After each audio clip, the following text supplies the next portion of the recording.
welcome back. My name is Katie and today I'm going to be doing a spoiler-free review of Assassin's Heart by Sarah Ahiers. Assassin's Heart is a young adult fantasy, high fantasy novel that takes place in the kingdom of Lovero, where 9 families rule as assassins and they kill people in the name of their goddess Safrela. So murder is legal in the kingdom of Lovero, and there these families of assassins are actually respected by commoners and non-assassins because of the worship of their goddess.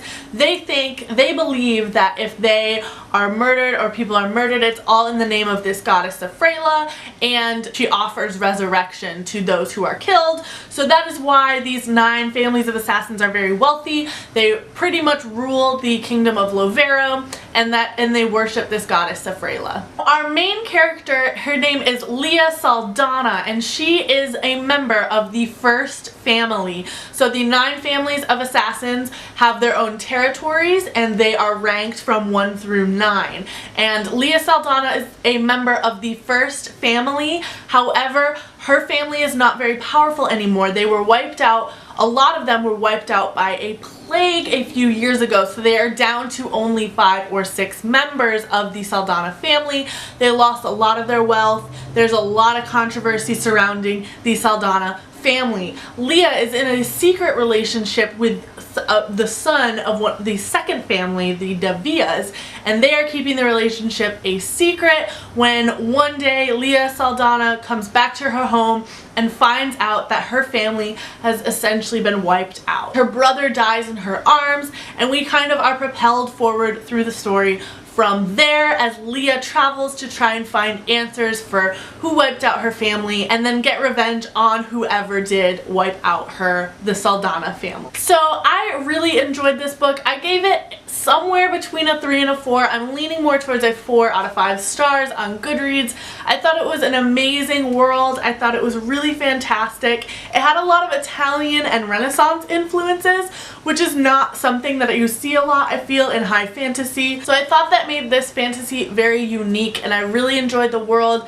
It was a little bit clunky at first trying to figure out all of the names and everything like that, but once you got into it, I feel like it was really fast-paced and I was ready to go with this world. I thought it was very, very interesting. So overall, the plot I thought was enjoyable and the world I thought was fantastic. Now, our main characters I thought could have used a little bit of work.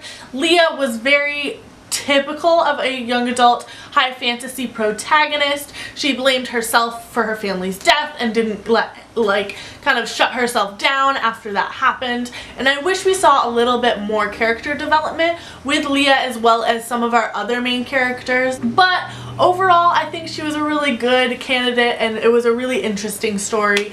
And I'm not going to fault too much for the character development because there was just enough there to make Leah's storyline a very nice arc, and I thought it was very enjoyable, and the themes and everything like that was fantastic. Now, my main problem with this book was one of the antagonists. One of the antagonists in this book is very mustache twirly, and I don't know how else to describe it. Kind of very cartoonish and like so evil that he's just sitting there twirling his mustache, like thinking about evil things to do.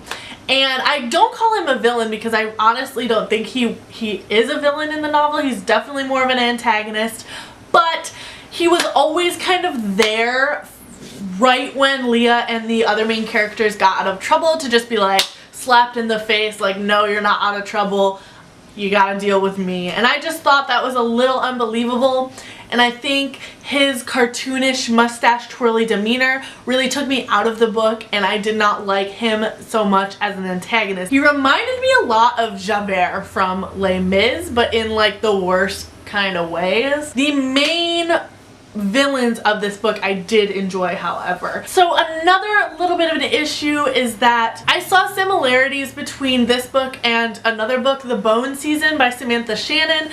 There were enough similarities in one aspect of the novel where I noticed it, but enough differences where it didn't bother me that much.